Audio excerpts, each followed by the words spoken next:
bahkanlah Perdana Menteri Malaysia yang bernama Datuk Seri Rosmah Mansur itu bangun pagi buka-buka, dia boleh hidu tengok lembu kat tepi rumah dia, mustahil. Dia takkan bagi. Maknanya tanah 2 kelot itu dia beli untuk dia bina banglo supaya boleh berjiran dengan Perdana Menteri akan datang. Saudara-saudara, kita juga dedahkan dia beli kereta Mercedes setengah juta. Dan begitulah ceritanya. Kalau nak cerita pasal lembu ni, pukul 1 pagi tak balik. Tak apa, saya potong pendek sikit. Saya nak kira semua harta yang dia dah beli sebelum kita nak tutup malam. Kondominium di Bangsa 10 juta. 10 apa, 10 juta apa? 14 juta. 14 juta dia beli kondominium di Bangsa. Kemudian dia beli tanah 2 lot di Putrajaya 3 juta, 17 juta. Kemudian kita jumpa pula dia beli kondominium mewah di Orchard Street di Singapura 10 juta. 17 campur 10 27 juta. 3 sekali kat saya 27 juta. Okey, lepas itu kita terfikir lagi, tengok gaya di mana ada restoran dia, di situ ada kondominium. Dia ni pun bakal tak pandai. Pandai-pandai lah nak tipu, sembunyilah sikit. Dia beli kondominium ke atas, dia buka kedai kat bawah. Jadi kita tengok dia ada 3 kedai kat Singapura. Satu di Orchard Street, satu di Marina Bay, satu tempat lagi saya tak ingat lagi. Lepas kita pergi lawat di Orchard Street, kita pergi kat Marina Bay. Kita pergi Marina Bay, tanya petugas-petugas pekerja dia kat bawah. Yalah, kena menyamar sekali lagi lah. Saya menyamar dari pelancong pula. Menyamar, tanya dia. Bukan saja dia mengesahkan Datuk Seri Shahrizad beli kondominium, dia beritahu dengan alamatnya sekali. Dia sebut, satu tu unit 1 tingkat 8, satu lagi unit 1 tingkat 11. Di Singapura, bila kita sudah ada alamat, kita boleh pergi ke pejabat tanah, bayar $5, dapat kan. Dari situlah kita tahu, bukan setakat 10 juta yang dia beli di Orchard Street, dia juga beli 17 juta setiap satu. 2 unit 34 juta saudara-saudara di Marina Bay. Jadi tadi berapa? 27 juta. 27 juta campur 34 juta. 17 campur 17, 34 juta. 34 campur 27, 61 juta. Kondominium dengan tanah saja. Itu tak sebut apa lagi. Balik daripada itu, saya tak nak sebut yang lain. Dia nak beli supermarket ke, dia nak itu tak apa. Kita tengok tanah dengan kondominium. Balik pula, saya dapat pula maklumat tentang 8 unit kedai mewah yang dia beli di Lembah Pantai. Yang ini yang cukup zalim Datuk Seri Shahrizad ni. Saya lajak 5 minit boleh tak? 5 minit ya. Setengah jam pun payah, kita nak balik tak? Ini yang cerita Lembah Pantai ini yang betul-betul kita kena insafi. Jangan bagi di masa-masa akan datang ada wakil rakyat yang jahanam macam ni. Di Lembah Pantai ada satu kampung namanya Kampung Abdullah Hukum. Kampung ini adalah kampung peneroka bandar. Zaman UMNO dulu dipanggil Setinggan. Kita tak panggil Setinggan, kita panggil peneroka bandar. Orang datang buat rumah. Dia dah duduk 40-50 tahun kat situ. Shahrizad Jalil masa dia jadi wakil rakyat Lembah Pantai, dia kautim, dia bincang, dia rancang semua dengan DBKL, dengan pelbagai syarikat. Akhirnya diambil keputusan untuk halau peneroka bandar ini daripada Kampung Abdullah Hukum.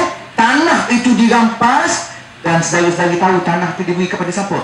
Diberi kepada pemuda UMNO. Sebab itu baru kita tahu, bila isu lembu ini mula-mula dibawa oleh kita di Parlimen, siapa agaknya 2 lembu jantan yang paling bising sekali membela Shahrizad Jalil? Seekor nama dia dari Rembau, Ferry Jamaluddin, lembu. Seekor lagi daripada Kota Belud, nama Rahman, lembu juga. Patutlah dia betul-betul bela. Sebab Shahrizad Jalil dah bagi tanah 24 ekar di tengah-tengah Kuala Lumpur dekat pemuda UMNO. Pemuda UMNO pula ambil tanah ini bagi kepada pemaju terbesar SP Setio. Atas angin, dia dapat 75 juta ringgit ada dalam akaun pemuda UMNO sekarang. Kalau ada orang pemuda UMNO Melaka berani nak lawan, sila pak. Tunjukkan kita ada semua dokumen. Saudara tak dapat pun.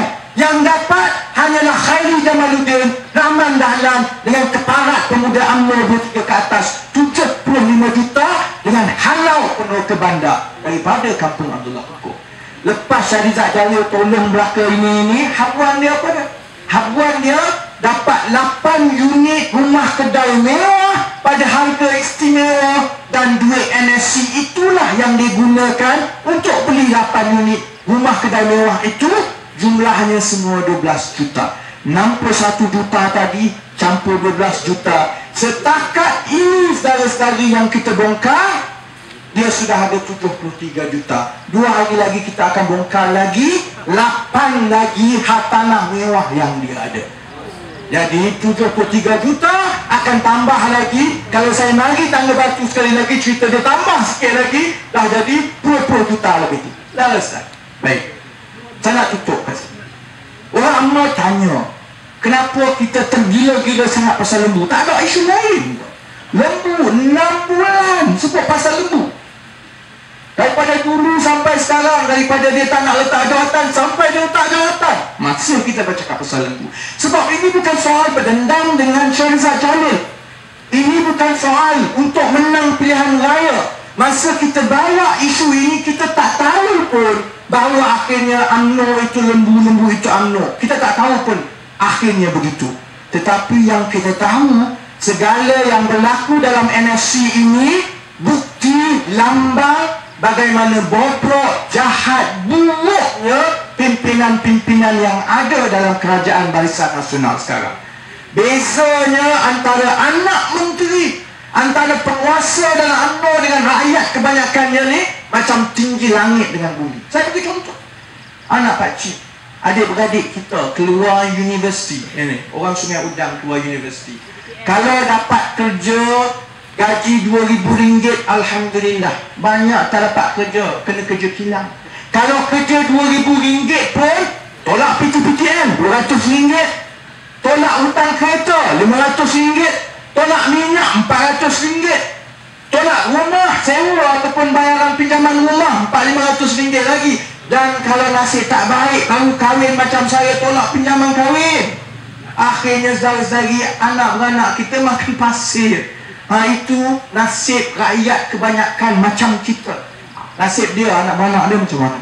Nasib pimpinan UMNO. Umur 21 tahun, tak keluar universiti, tak ada kelayakan, tak pernah pelihara lembu, dapat projek 250 juta. Setiap bulan, setiap seorang daripada anak-anak Datuk Seri Syahrizad Jalil, gaji yang dibayarnya RM30,000 ke atas. Apa beza dia dengan kita? Dia pun bodoh juga, tak pandai. Kalau nak pelihara lembu tu, ramai lagi yang ke depan ni lagi hebat pelihara lembu. Tapi dia dapat RM30,000 sebab dia anak menteri. Tak cukup dengan itu saudara-saudari, setiap seorang diberikan allowance kerajaan. Kita yang biasa ni allowance kerajaan RM200 itu faham tak? Ini allowance kerajaan mereka, satu kredit kad setiap seorang, dia belanja tiap-tiap bulan dalam RM20,000 allowance kerajaan. RM30,000 gaji, RM20,000 allowance kerajaan. Dia pergi kelab malam, dia pergi luar negara, makan restoran mahal. Dia tak saman saya bab ini sebab kita ada dokumen, kita ada penyatanya semua sekali-sekali. Ini soalnya. Soalnya bagaimana Malaysia yang ada bawah UMNO Barisan Nasional ini, dia sangat menghina kita sebagai rakyat. Hina sangat kita ini. Kita yang kerja tiap-tiap hari, tapi yang kaya raya anak menteri. Sebab itu juga kalau tengok di Johor, saya selalu bagi contoh, ada amir seorang, dia mengaku dia termakan duit zakat. Dia dah punangkan duit zakat, 7 tahun di dalam penjara. Tapi kalau anak menteri yang 3-4 orang ini sampai sekarang makan RM250 juta, tak ada seorang pun yang dibawa ke mahkamah. Kalau tak kerana kawan-kawan pakcik-makcik saudara-saudari turun satu Malaysia tiap-tiap malam macam ini, mana pasal LFC, maka saya percaya juga Datuk Seri Saleh ni tak akan dihadapkan ke mahkamah. Dan percayalah, kalau mari pilihan raya umum akan datang, UMNO Barisan Nasional menang sekali lagi, dia keluar, saya masuk ke dalam. Saudara-saudari, sebab itu kita rawat. Sebab ini soal rakyat.